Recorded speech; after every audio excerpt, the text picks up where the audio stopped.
فضل سے یہ رمضان مبارک کے روزوں نے بندے کے دل کو صاف کر دیا ہے، بندے کے دل کو صاف اور شفاف کر دیا ہے۔ عزیزان ملت اسلامیہ، اس لیے چاہیے کہ ہر ایک بندہ صدق دل سے اللہ اس کے رسول کی رضا کے لیے روزوں کا اہتمام۔ دوستان ذی قدر، یہ روزہ صرف ہم پر اور آپ پر نہیں فرض ہوا ہے، بلکہ یہ روزہ ہم سے جو پہلے گزرے ہیں ان پر بھی فرض تھا۔ حضرت آدم علیہ نبی علیہ السلام سے لے کر حضرت عیسیٰ علیہ نبی علیہ السلام تک جتنے بھی نبی آئے ہیں اور جتنے بھی نبیوں کے امتی گزرے ہیں، تمام پر اللہ رب العزت نے روزے فرض فرمائے۔ یہ اور بات ہے کہ ان کے روزے رکھنے کا انداز کچھ اور تھا، ان کے روزے رکھنے کا سمے کچھ اور تھا، ٹائم ٹیبل کچھ اور تھا، لیکن روزہ ہر ایک کے لیے تھا اور روزہ ہر ایک نے رکھا ہے۔ تو ہم تمام کو چاہیے کہ ہم بھی روزہ رکھیں۔ اس سے پتہ چلتا ہے کہ کوئی بھی بندہ روزے کی فرضیت سے بچا نہیں ہے، ہر ایک کو روزہ رکھنا ہی ہوگا۔ دوستان ذی قدر، ہم جو ہے روزے کی اہمیت کو نہیں جانتے، روزے کے وقار اور مرتبے کو نہیں جانتے ہیں، اس لیے بڑی آسانی سے روزوں کو ترک کرتے چلے جاتے ہیں۔ اور جن جن لوگوں نے روزے کے وقار کو جانا ہے، روزے کی فضیلت کو جانا ہے، ان لوگوں نے کبھی بھی روزہ نہیں ترک کیا ہے۔ ہم تمام کو چاہیے کہ روزے کی فضیلت کو جاننے کی کوششیں کریں، روزے کے مقام اور رتبے کو جاننے کی کوششیں کریں، اور روزہ جو ہے اچھی طرح سے رکھنے کی پوری کوششیں کریں۔ آؤ پیارے، میں تمہیں بتاؤں، ایک جو ہے شکاری اپنے گھر سے باہر نکلتا ہے اور ساتھ میں ایک گلیل لے لیتا ہے اور گلیل کے ساتھ میں گوٹیاں لے لیتا ہے۔ شکاری گھر سے باہر نکلا ہے، راستے میں جا رہا ہوتا ہے، جیسے جیسے وہ اپنے قدموں کو بڑھاتا ہے، اپنی نگاہوں کو درختوں کے جانب اٹھا اٹھا کر دیکھتا ہے اور چاروں طرف اپنی نگاہوں کو پھرا پھرا کر دیکھتا ہے۔ کیا دیکھتا ہے کہ کہیں کسی شجر پر، کہیں کسی درخت پر کوئی پرندے تو نہیں بیٹھے ہوئے ہیں، کوئی چڑیا تو نہیں بیٹھی ہوئی ہے۔ اگر کوئی پرندہ بیٹھا ہوا مل گیا، اگر کوئی چڑیا بیٹھی ہوئی مل گئی، تو یہ بندہ فوراً اپنا گلیل نکالتا ہے اور گولیاں نکالتا اور فوراً اس پرندے کے اوپر فائر کر دیتا۔ اس طرح سے پرندوں کو ڈھونڈتا جاتا اور پرندوں کو مارتا چلا جاتا، اور یہ شکاری اپنے سفر کو آگے کرتا جا رہا ہوتا ہے، آگے جاتا جا رہا ہوتا ہے۔ راستے میں اس شکاری کو ایک تھیلی ملتی ہے، جس تھیلی کے اندر 30 ہیرے ہوتے ہیں، اور وہ شکاری جو ہے ہیروں کو اٹھاتا ہے، اپنے تھیلی میں رکھ لیتا ہے۔ اس شکاری کو ہیروں کی پہچان نہیں تھی، ہیروں کی شناسائی نہیں تھی، اس لیے ہیروں کو اٹھایا اور اپنی گوٹی میں رکھ لیا اور پھر کیا آگے چل پڑا۔ اس شکاری کو لگ رہا تھا کہ یہ کوئی ہیرا نہیں ہے بلکہ چمکتا ہوا ایک پتھر ہے۔ وہ پتھر سمجھ کر گوٹیوں کے ساتھ میں وہ جو ہے لگاتار پرندوں پر گلیل سے فائر کرتا چلا گیا اور تمام گوٹیاں بھی فائر کر دی اور تمام ہیرے بھی تقریباً اس نے اڑا دیے۔ 30 ہیرے تھے، 29 ہیرے جو ہے اس نے ہوا میں فائر کر دیا پرندوں کو مارنے کے لیے۔ ایک ہیرا بچا، وہ ایک ہیرا لے کر مارکیٹ میں پہنچتا ہے، ہاتھ میں ہیرا لے کر ایسے اچھال رہا ہوتا ہے۔ اسے نہیں پتا تھا کہ یہ ہیرا ہے، وہ تو یہ جانتا تھا کہ ایک معمولی پتھر ہے جو چمک رہا ہے، اور وہ یوں ہی اچھال رہا ہوتا ہے۔ اس ہیرے کے اوپر ایک جواہری کی نظر پڑتی ہے، وہ جواہری فوراً دوڑتا ہوا آتا ہے اور کہتا ہے اے شکاری سرورو، تمہیں جو ہے اس پتھر کی جتنے بھی قیمت چاہیے مجھ سے لے لو اور یہ پتھر مجھے دے دو۔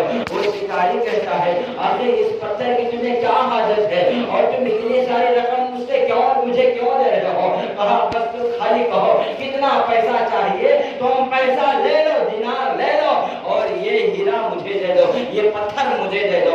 عزیزان ملت اسلامیہ، شکاری نے کہا ٹھیک ہے کوئی بات نہیں۔ وہ شکاری جو ہے اپنا پتھر اٹھا کر، جو بظاہر ایک ہیرا ہوتا ہے، اٹھا کر اس جواہری کو دے دیا. جواہری نے جب اس پتھر کو یعنی اس ہیرے کو اپنے ہاتھ میں لیا تو وہ جو ہے خوشی میں جھوم اٹھا. تو شکاری کہتا ہے بھائی ذرا بتاؤ تو صحیح آخر اس پتھر کے بدلے تم نے مجھے اتنا بھاری بھرکم قیمت کیوں دیا ہے, آخر وجہ کیا ہے؟ تو وہ جواہری کہتا ہے ابے وہ نادان تمہیں کیا پتا, تو اس کو پتھر کہتا ہے لیکن یہ پتھر نہیں ہے بلکہ یہ ایک ہیرا ہے اور ہیرے کی قیمت کہیں زیادہ ہے. عزیزان ملت اسلامیہ تو وہ شکاری جو ہے سر پکڑتا ہے اور زمین پر بیٹھ جاتا ہے اور کہتا ہے ہائے افسوس, ہائے افسوس.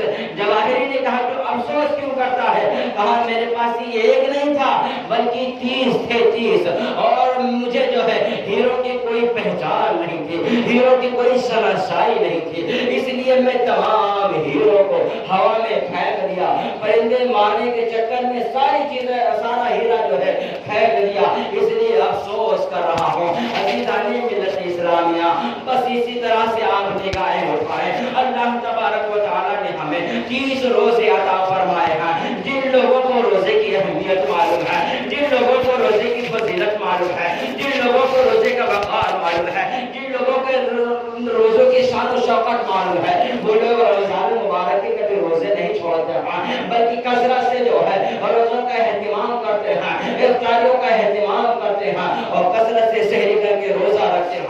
اور جن لوگوں کو معلومات نہیں ہوتی ہے, جن لوگوں کو روزے کی فضیلت کے بارے میں معلومات نہیں ہے, وہ لوگ تھوڑی تھوڑی باتوں پہ روزہ چھوڑ دیا کرتے ہیں, تھوڑی تھوڑی باتوں پہ روزہ ترک کرتے نظر آتے ہیں. فرمایا گیا کل بروز قیامت وہ لوگ خوشیاں منائیں گے جو لوگ 30 کے 30 روزے باضابطہ رکھا کرتے تھے, اور وہ لوگ جو ہے بہت ہی شرمندگی محسوس کریں گے, اپنا ماتھا پیٹیں گے اور کہیں گے کاش کہ ہم نے 2 ہی 3 روزے کیوں رکھے تھے, پورا کا پورا روزہ رکھا ہوتا تو آج کیا ہی اچھا ہوتا. عزیزان ملت اسلامیہ اور وہیں پر کچھ ایسے لوگ بھی ہوں گے جن کو اللہ تبارک و تعالیٰ نے 60 سال کی عمر عطا فرمائی, 70 سال کی عمر عطا فرمائی, 100 سال کی عمر عطا فرمائی, اور اتنی لمبی لمبی عمریں پانے کے باوجود بھی وہ ایک بھی رمضان کے ایک بھی روزے نہیں رکھ سکے. شرم سے ان لوگوں کا پتا پانی ہو جائے گا اور وہ لوگ اپنا چہرہ دوسرے کو دکھا نہ سکیں گے. اس لیے میں کہتا ہوں پیارے, روزے کی اہمیت کو جانو, روزے کے وقار کو جانو, روزوں کو ہرگز نہ ترک کرو. لیکن اللہ اکبر کبیرہ, آج ہمارے قوم کا حال یہ ہے, ہمارے نوجوان لوگوں کا حال یہ ہے کہ اگر کھجلی ہو گئی تو روزہ چھوڑ دیتے ہیں, اگر انہیں سردی ہو گئی تو روزہ چھوڑ دیتے ہیں, اگر ذرا سا بھی گلے میں خلال آ جائے, خراش آ جائے تو روزہ توڑ دیتے ہیں, تھوڑا سا بخار آ جائے تو روزہ ترک کر دیتے ہیں, ساس بہو کا جھگڑا ہو جائے تو ٹینشن میں روزہ توڑ دیتے ہیں, صحیح ڈھنگ سے اگر سحری نہ ملے تو پھر روزہ توڑ دیتے ہیں, اگر سحری نہ ملی تو روزہ رکھیں گے ہی نہیں. تھوڑی تھوڑی باتوں کو بڑا بڑا بہانے بنا کر روزوں کو ترک کرتے چلے جاتے ہیں. آخر کیوں وجہ کیا ہے؟ تو وجہ یہی ہے پہلے کہ آج کے لوگوں کو روزے کی اہمیت کا پتہ نہیں ہے, روزے کی اہمیت کا پتہ نہیں ہے, روزے کے وقار کا پتہ نہیں ہے, اس کے پاور کا پتہ نہیں ہے. اگر آج کے لوگ روزوں کو صحیح ڈھنگ سے اپنا لیں اور صحیح ڈھنگ سے روزوں کا اہتمام کریں تو یہ روزہ تمام مسلمانوں کی زندگی میں انقلاب قائم کرنے میں کافی ہے. عزیزان ملت اسلامیہ, آقا کریم صلی اللہ تعالی علیہ وسلم فرماتے ہیں اے لوگوں, تم بڑی آسانی سے روزے ترک کر دیتے ہو, بڑے آسانی سے روزے چھوڑ دیتے ہو. اگر تم نے ماہ رمضان المبارک کا ایک روزہ چھوڑا, کتنا؟ ایک روزہ چھوڑا, تو اس کے بدلے میں تم سال کے پورے 11 مہینے روزے رکھو, پھر بھی ایک روزے کی برابری نہیں کر سکتے. اندازہ لگاؤ پیارے کہ اللہ تبارک و تعالی نے ماہ رمضان المبارک کے روزوں کو کتنا اعلیٰ مقام عطا کیا ہے, کتنا اعلیٰ درجہ عطا فرمایا ہے. تو ہم تمام کو چاہیے کہ روزہ ہرگز نہ چھوڑیں, روزہ ہرگز نہ چھوڑیں, خود بھی روزہ رکھیں اور تمام آل اولادوں کو بھی روزہ رکھنے کی نصیحت نہ طے کرے۔ فرمایا گیا جب تم روزہ رکھو تو اپنے زبان کو چغلی سے محفوظ رکھو، جب تم روزہ رکھو تو اپنے زبان کو گالی گلوچ سے محفوظ رکھو، جب تم روزہ رکھو تو اپنے ہاتھوں سے تم کسی کو تکلیف نہ پہنچاؤ، جب تم روزہ رکھو تو اپنے پیروں سے یا جسم کے کسی بھی اعضاء سے کسی کو تکلیف نہ پہنچاؤ۔ اس سے ہوگا کیا؟ تمہارا روزہ کمزور اور روزے کو اگر اسٹرانگ کرنا ہے تو نمازوں کی پابندی کرو، تلاوت کلام اللہ کرو، تسبیح اور تحلیل بیان کرو۔ فرمایا گیا ایسا کرنے سے روزہ اور اسٹرانگ ہوتا ہے۔ اور جو لوگ روزہ تو رکھ لیتے ہیں لیکن کوئی پرہیزگاری نہیں، زبان پر دھڑلے سے گالیاں ہیں، زبان پر گالی گلوچ ہے، ہاتھوں میں کوئی لگام نہیں، لات پاؤں چل رہے ہیں، تو فرمایا گیا اور روزہ نماز کی کوئی پابندی نہیں، تو فرمایا گیا ایسے لوگ چلتے پھرتے مردے ہیں، ایسے لوگ چلتے پھرتے مردے ہیں جو روزہ تو رکھتے ہیں لیکن نماز نہیں پڑھتے، روزہ تو رکھتے ہیں لیکن اس کے ادب و احترام کا خیال نہیں رکھتے۔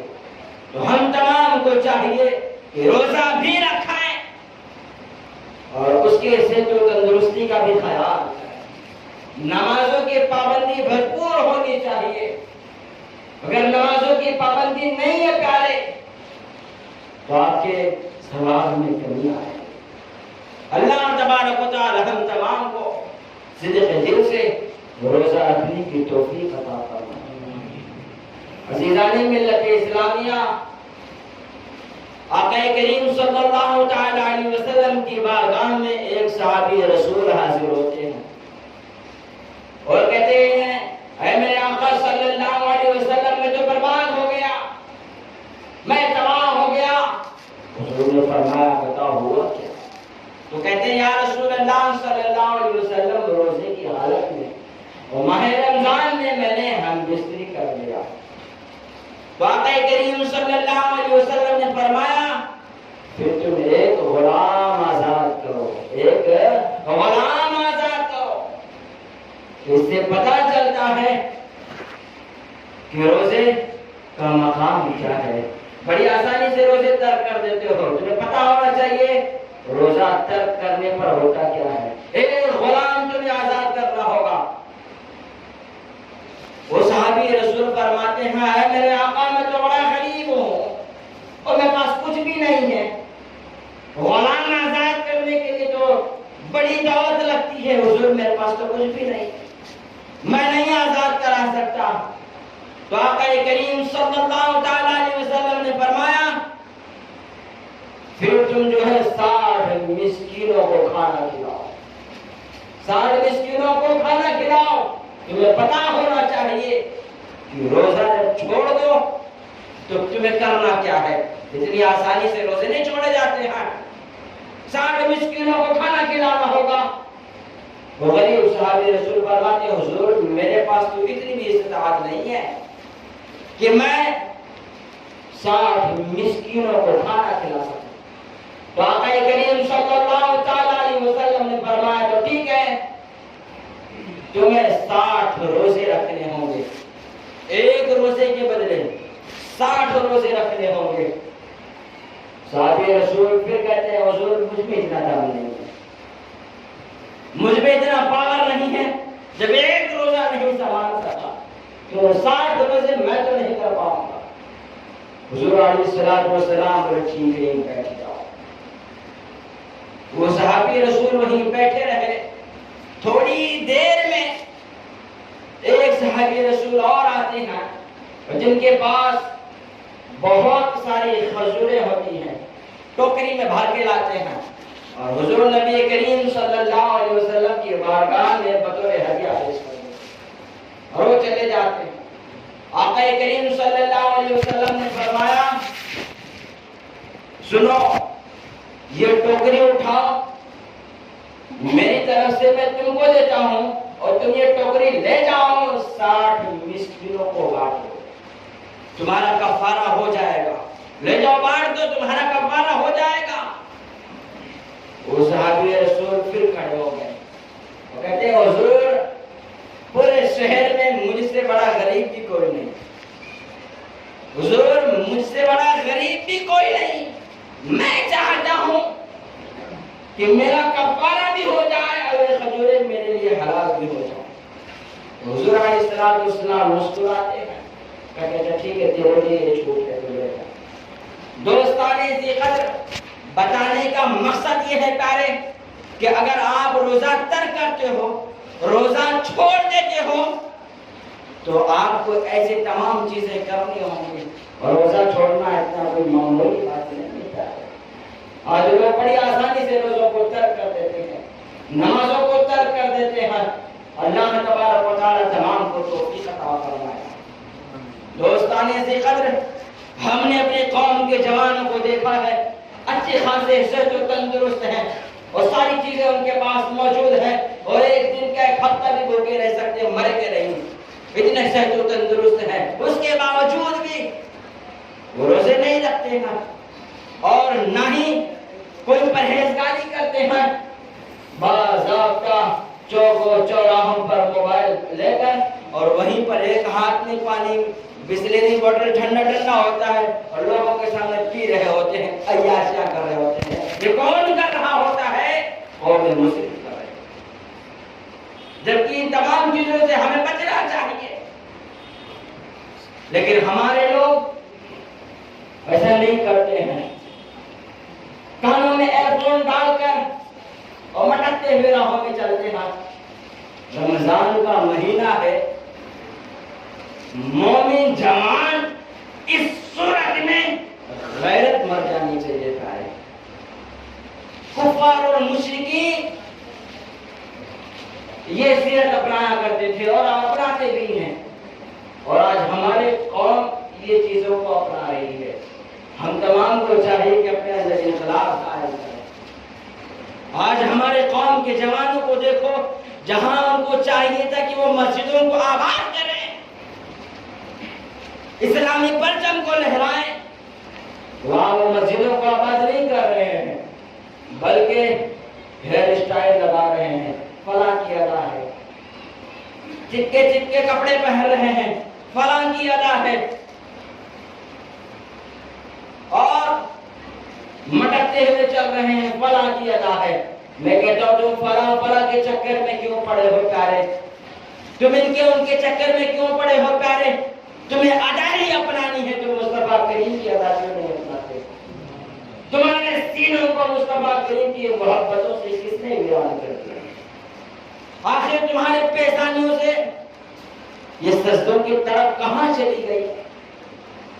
جب مومن قوم کے جوان اٹھتے تھے تو علاقے در علاقے فتح نظر آتے تھے اور پرچم اسلام کا لہراتا نظر آتا تھا، لیکن آج وہ کیا لہرائیں گے پرچم جن کی اپنی قبر نہیں ٹھہر رہی ہے اور ہلتے رہتے ہیں راستے میں۔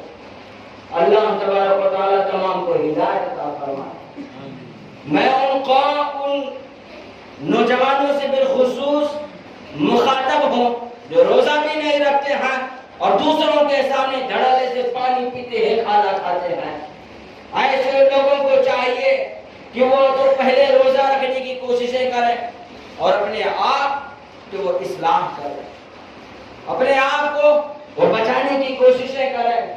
اگر آپ کی وجہ سے کسی کا روزہ ٹوٹا، آپ کی وجہ سے کسی کا روزہ ضائع ہوا، تو آپ بہت بڑے گنہگار کہلاؤ۔ آپ کو میں بتاؤں پیارے کہ ایک یہودی بچہ صرف اس لیے جنت کا حقدار ہوا، جنت کا مستحق ہوا، کیونکہ وہ بازاروں میں جب جاتا تھا اور رمضان المبارک کا مہینہ آتا تھا تو وہ کبھی بھی کسی کے سامنے کھلے عام نہیں کھایا کرتا تھا، کھلے عام نہیں کھاتا تھا، جس کے بنا پر اللہ تبارک و تعالی نے اسے بخشش عطا فرمائے۔ تو ہم تمام کو چاہیے کہ تمام چیزوں پر عمل کریں، ماہ رمضان مبارک کا روزہ اچھی طرح سے رکھیں، ذوق اور شوق کے ساتھ رکھیں، جو نہیں رکھتے ہیں انہیں سمجھائیں، انہیں بتائیں کہ روزہ کیا ہے اور کتنا ضروری ہے، اور نمازوں کی پوری پابندی آپ حضرات کریں۔ میں چلتے